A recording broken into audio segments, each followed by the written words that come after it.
welcome back to our channel. In 1981, a quiet but unmistakable sense of change hovered in the air. America was standing on the edge of a new era. The nation was feeling the echoes of economic struggle, the tension of the Cold War, and the early rumblings of the technological revolution just beginning to rise from the corners of Silicon Valley. In homes and schools, in bars and banks, people were talking about the future, what it would look like, what it might cost, yet even in times of upheaval, life continued its small rhythms. Coins clinked into pockets and trays, passed through toll booths, jukeboxes, and payphones. One of those coins was the Roosevelt dime, familiar, unassuming, barely noticed. And among the millions produced that year, one particular dime was born in silence, destined for something far greater than most could imagine. It started, like many stories of numismatic significance do, not with fanfare, but with machinery. Inside the vast chambers of the U.S. Mint, high-speed presses fired off coin after coin, bright, round, and metallic. Each carried the stoic profile of Franklin D. Roosevelt, a design unchanged since 1946. The date below read 1981. Nothing seemed different. Nothing looked unusual. But as history often shows, the extraordinary is rarely obvious. In Philadelphia and Denver, and to a lesser extent in San Francisco for the proof coins, the dimes came forth in vast quantities. Most were perfect to the naked eye, gleaming discs of copper and nickel, ready for circulation. But among them, tucked within a particular batch, one dime carried something unique. A microscopic anomaly. A variation invisible in the rapid flash of production. And so, unnoticed, it rolled off the conveyor, just like the rest. It may have entered circulation immediately. It might have sat for weeks in a coin wrapper in a bank vault. Or maybe it landed in the till of a corner store, slid across the counter with a pack of gum. Its story in those early days is unknown, buried in the randomness of human life. But time would give it meaning. As years passed, collectors continued their endless pursuit. Many were drawn to the bold designs of earlier centuries, the large silver dollars, the intricate liberty-seated coins. But others, those with the patience to see beauty in the overlooked, started turning to the small things. The coins dismissed by most. And in that subtle search, the dimes of the early 80s began to attract a curious gaze. There was something about 1981, collectors started to whisper. Something in the way the date was struck. Something in the spacing of the lettering. In some rare examples, the mint mark appeared misaligned or misshapen. In others, the entire strike seemed off-center by a whisper's width, enough to signal something unusual had happened at the mint that year. And then, there were the dies themselves, evidence that perhaps, for a brief time, a retired or test die had been used to strike a very small number of coins before being replaced. It was one such coin that eventually caught the attention of a quiet collector in the Midwest. They hadn't been looking for anything specific, just sorting through a hoard of change saved over decades. The dime sat there, worn but not exhausted. But something about it felt different. A soft glow under the light. A sharpness around the edge. A slight doubling in the digits of the date. It was enough to pause. That pause turned into investigation. Under magnification, what had first seemed ordinary now appeared exceptional. A clean rim, nearly full bands on the torch, details that made specialists lean in and take notes. Numismatists pored over every curve and crease, comparing it against standard 1981 strikes. And with each comparison, the coin's story grew louder. It became clear that this dime was unlike others. Its origin was a mystery even to the experts. Was it an experimental piece? A transitional die? A struck-proof coin accidentally sent into circulation? No one could say for sure. But everyone agreed, it was special. And then, more details emerged. The coin had retained an astonishing level of preservation, even after all those years. Its luster hadn't dulled. The surfaces were nearly flawless, the strike deep and precise. Even under the harshest light, it stood strong, like a relic that had resisted time itself. Most dimes were worn, scratched, or faded after years of use. Not this one. It looked as though it had been struck yesterday. It didn't take long for whispers to become conversations, and conversations to become headlines in numismatic circles. Collectors far and wide began pulling out their 1981 dimes, scanning them for clues. Some found curiosities, minor varieties, doubling, ghost images. But none matched the perfection and mystery of the original find. It remained the lone champion, a solitary gem hidden among the mundane, and in that, its legend grew, because rarity is only part of the story. Condition, context, and survival matter just as much. This 1981 dime was the sum of all those things. It had been struck during a year of transition. It had survived 4 decades in near-perfect condition. It had slipped through the cracks of history, only to emerge as a beacon of hidden value. And most importantly, it had been found. That one truth gave it meaning: there is something undeniably magical about a coin like this. The idea that it passed through hands unaware of what they held. That it jingled quietly alongside pennies and nickels, never once revealing its secret. That it sat, forgotten, in a drawer or a jar, waiting patiently for the right moment. And that moment finally came. In the end, what made this coin different wasn't just its age or its errors, it was its survival. Its story. Its journey. It had lived a life far longer than most of its kind, and yet, it still looked brand new, and when the time came to assign it a value, to give it a number that could capture its significance, what emerged was more than a price. It was a recognition. A celebration. A reward for its rarity, its resilience, and its rediscovery, because after 4 decades of silence, the 1981 dime that had once been worth 10 cents, is now worth $122,000. 1983 was a year defined by contradiction.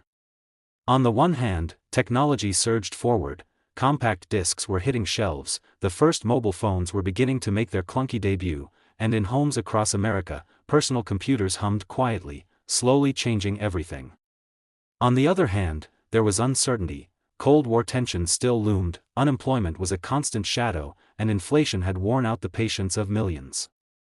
In this climate of progress and unease, people clung to the simple things. Loose change in pockets. A handful of coins in the glove box. A dime saved here, a dime spent there. Amid the ordinary bustle of 1983, in a cavernous minting facility filled with roaring machinery and glowing red-hot blanks, one such dime was struck. It joined millions, tens of millions, identical in size and shape, each one pressed with precision, bearing the familiar profile of Franklin Delano Roosevelt. His face, stoic and determined, seemed carved into the very spirit of the nation. The word "Liberty" above his head. The bold date, 1983, just below. And across from his gaze, the national motto, "In God We Trust." These were the markings of a coin meant for every hand in the country. The dime in question looked like all the others, at first. It wasn't gold or silver. It wasn't large or old. It was made of copper nickel clad, measuring just 17.91 millimeters, weighing only 2.27 grams. It didn't glint unusually. No one who saw it then could have guessed it would one day carry a story all its own. It was change. Spare change. The kind you toss into a tip jar or hand over at a soda machine. That's how it began, but the thing about coins is, they travel. They pass from person to person, each exchange leaving a whisper of history. That 1983 dime may have paid for a coffee in New York, a newspaper in Dallas, a toll in Chicago. It might have been forgotten under a floor mat, buried beneath couch cushions, rattling around a junk drawer for years. No one marked it as special. And that is precisely what makes this story so remarkable. In time, collectors would begin to notice something odd about the 1983 dimes. Not all of them, but a very few. Some coins, when examined closely under magnification, showed unexpected features. There were rumors of double dies, where the design elements looked slightly overlapped, doubled like a ghost image. Others noticed inconsistencies in strike quality, variations in the clarity of the lettering, or faint repunchings on the mint marks. But even rarer were those coins that seemed to carry an altogether different personality, like they didn't quite belong to the same batch as the rest. One such coin surfaced not in a dealer's case or at an auction, but in a child's coin collection, kept in a small plastic flip, nestled between ordinary pennies and nickels. A parent had given it years ago, not knowing it was different. It had no glimmering brilliance, no eye-popping color. But when that now-grown child rediscovered it decades later, something sparked a second look. The coin hadn't tarnished like most. Its luster was soft, almost creamy. The devices, Roosevelt's profile, the torch, the oak and olive branches on the reverse, looked sharper than they should have been. Crisper. Like they'd been carved just moments ago, the coin was taken to an expert.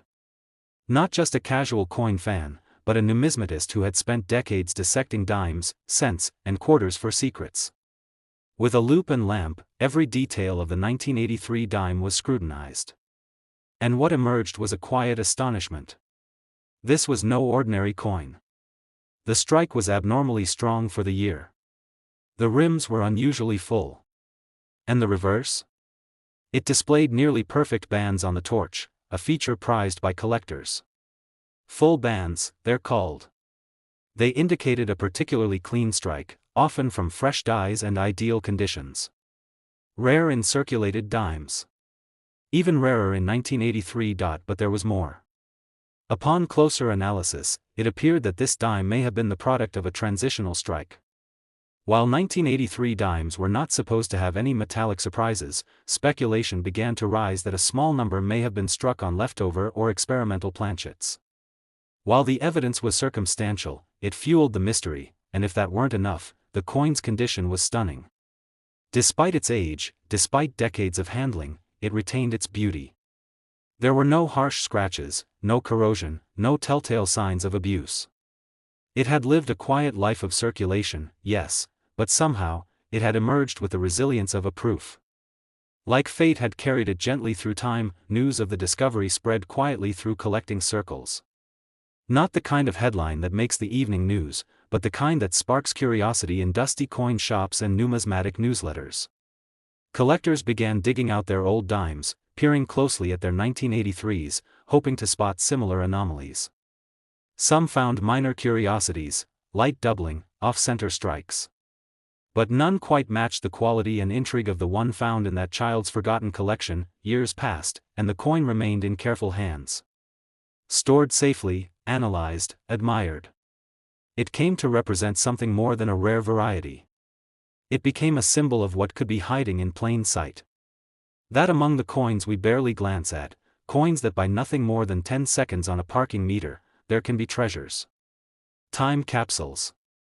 Miracles of survival. The 1983 dime story isn't just about rarity. It's about luck. It's about preservation. It's about the quiet magic of numismatics, the thrill of realizing that something passed through 1,000 hands, touched 1,000 lives, and still retained its soul. And when all of those qualities come together, rarity, mystery, condition, and beauty, they create something nearly priceless. This coin, the 1983 dime that once jingled with nickels in a child's pocket, today stands as a numismatic marvel. A coin that, through sheer fortune and quiet endurance, earned a place among legends. It was never meant to be rare. Never meant to be noticed. But it is. And now, collectors would give anything to call it theirs, because what was once a simple 10-cent piece, is now worth $118,000. As the 20th century drew to a close, America stood at the edge of a threshold, a millennium winding down like the last seconds on a clock. It was 1999, a year caught between nostalgia and anticipation, between fears of the looming Y2K bug and the electric thrill of a new digital frontier. The world was changing faster than ever before, and yet, in the smallest of places, in back pockets and vending machines, in the dusty corners of kitchen counters, something surprisingly familiar kept making its quiet rounds. The humble dime. That year, the U.S. Mint continued to strike Roosevelt dimes in Philadelphia and Denver, just as it had for decades. Coins rolled off the presses by the millions, the presses pounding in relentless rhythm. Each coin bore the same iconic features. The stern profile of Franklin Delano Roosevelt, a man whose legacy was as enduring as the coin itself. Liberty, it read above his forehead. In God we trust, inscribed near his jawline. And the number etched clearly just beneath his neck, 1999. The year when the old century whispered its last, and the new world waited with open arms. But amid those millions of coins, coins no different in size or weight or metallic composition, was one. Just one. A coin that, through the most improbable of circumstances, would escape ordinary fate.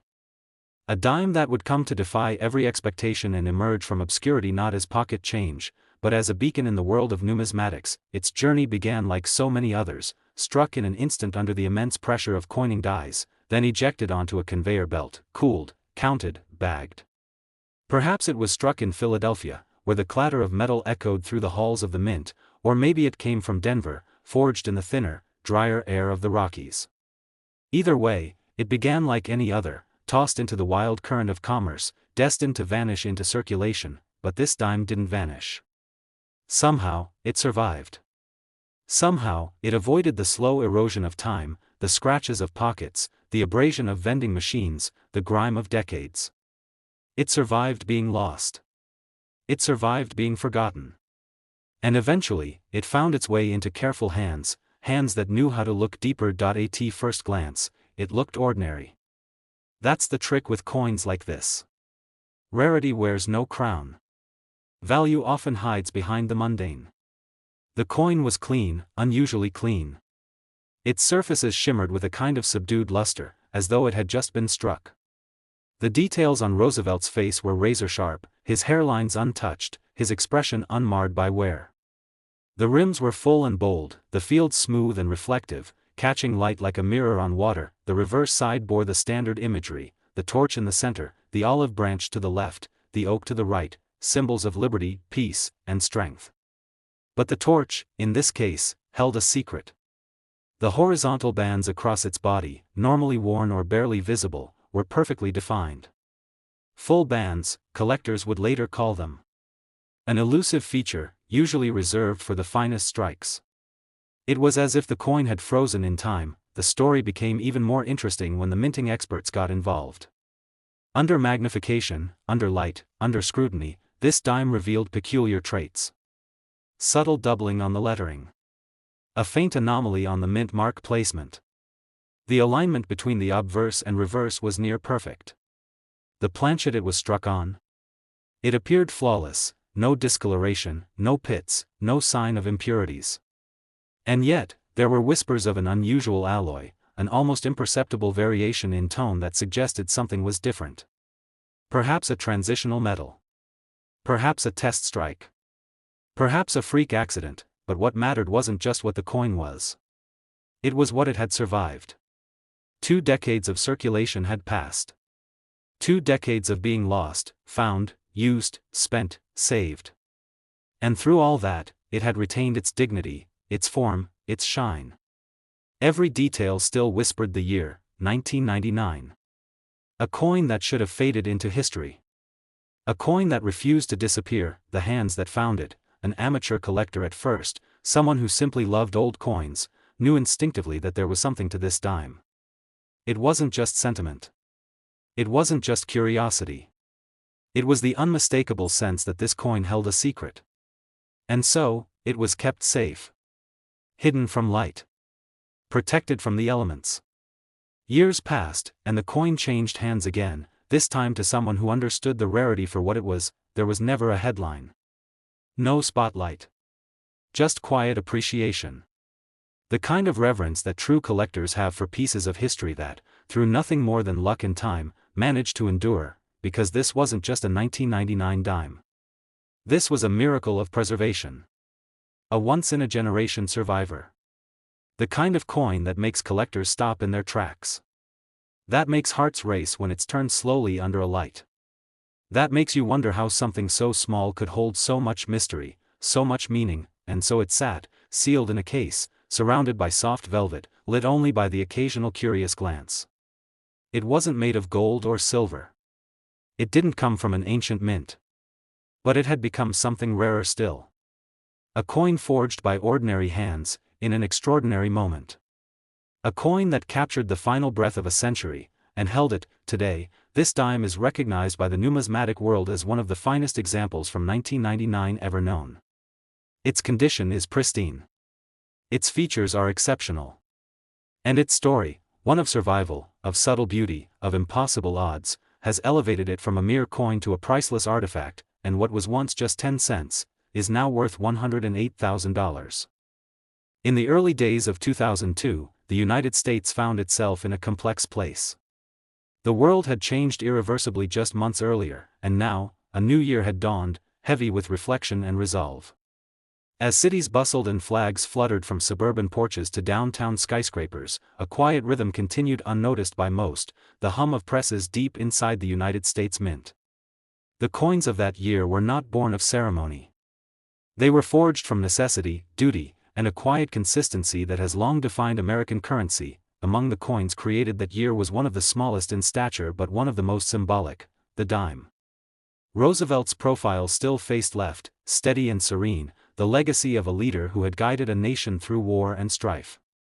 Etched above him, as always, was the word liberty, and tucked just beside his chin, the solemn phrase, "In God we trust."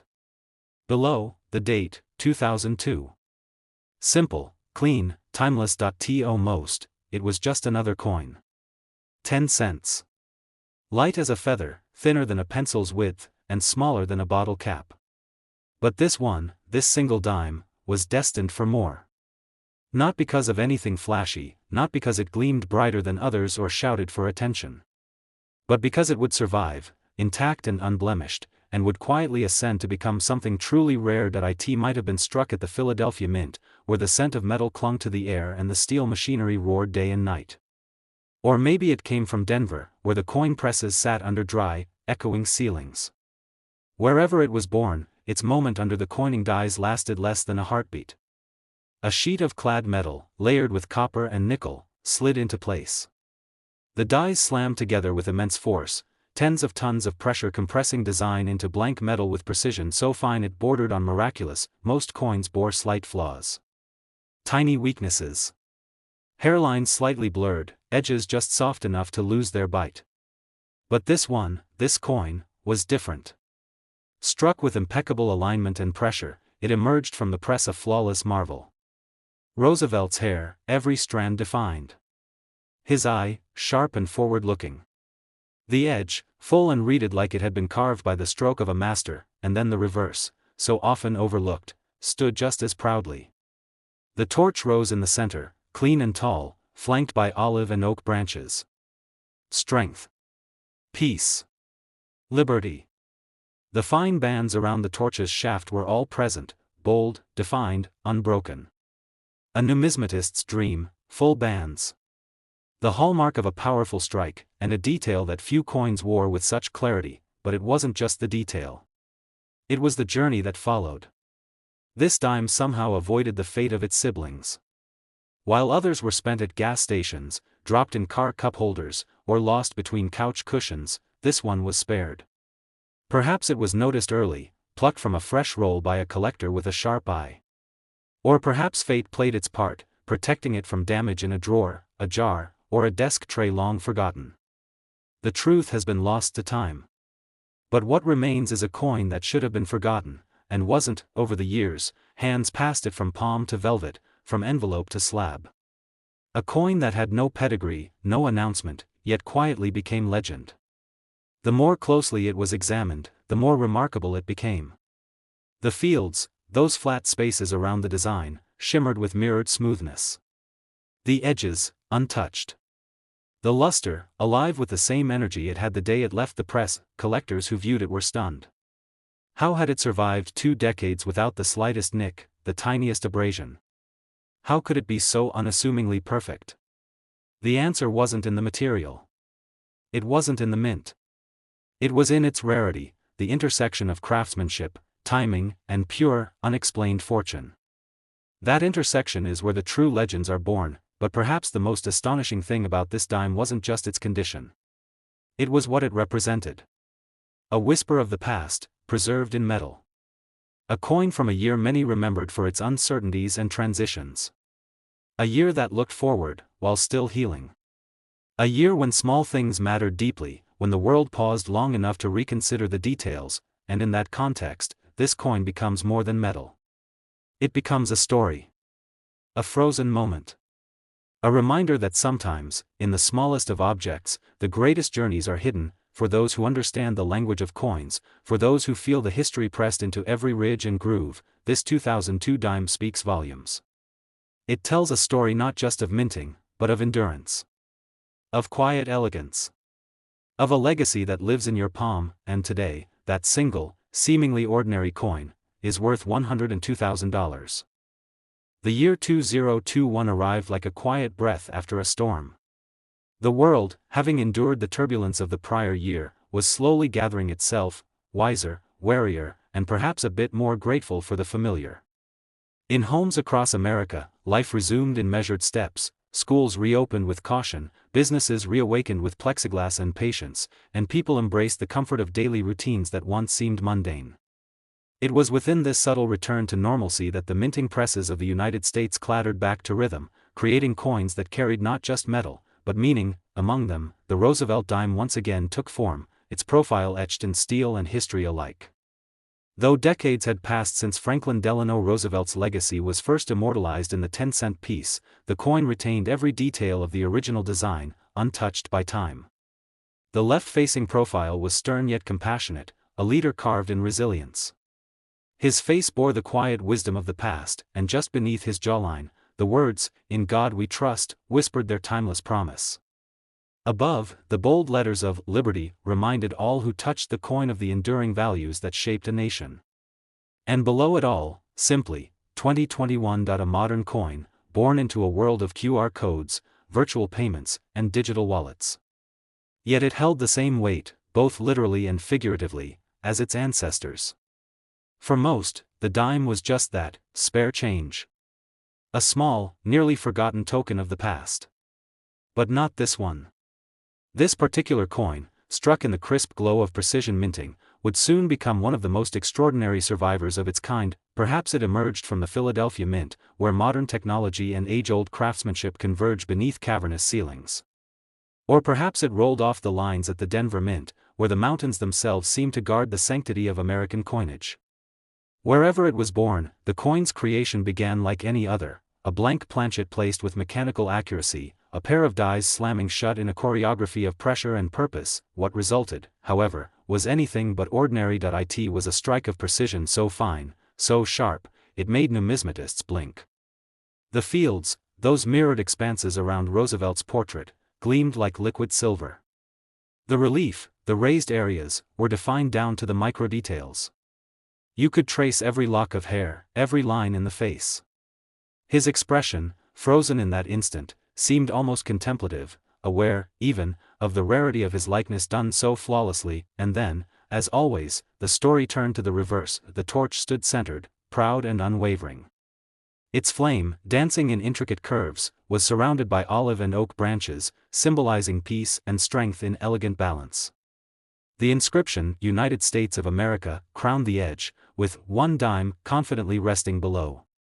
E pluribus unum, that ancient creed, nestled between the symbols with the quiet dignity it has always carried. But it was the torch that stole the spotlight. Not merely because of its symbolism, but because of the full bands. To the untrained eye, they might have gone unnoticed. But to those who knew what to look for, they were everything. The horizontal lines across the torch's shaft, usually soft or blurred, were sharp, crisp, complete. Full bands. A hallmark of an exceptional strike, a detail that transforms a common dime into something collectors quietly chase across years and coin rolls, hoping for that moment of discovery. But the true wonder of this coin lay not just in its creation, but in its journey. Somehow, it was preserved. Saved from pockets, drawers, soda machines. Perhaps it sat untouched in a newly minted roll, sealed and forgotten in a bank box. Or maybe it passed through the hands of someone who noticed its perfection, and held onto it for reasons they couldn't quite explain. No scratches marred its surface. No dings, no blemishes, no wear.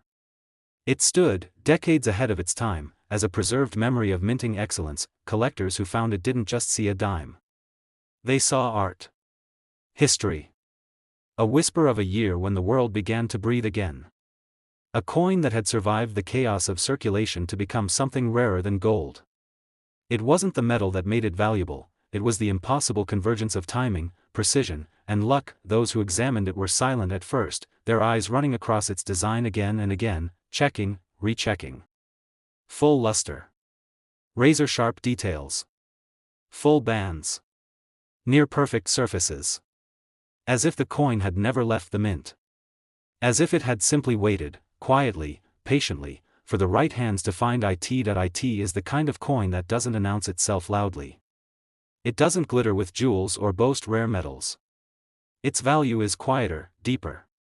Hidden in the perfection of something meant to be ordinary. A relic of modern times that defied the odds, and today, as the whispers grow louder, as the stories pass from collector to collector, one truth remains unshakable: this unassuming little coin, born in 2021, is now worth $88,000.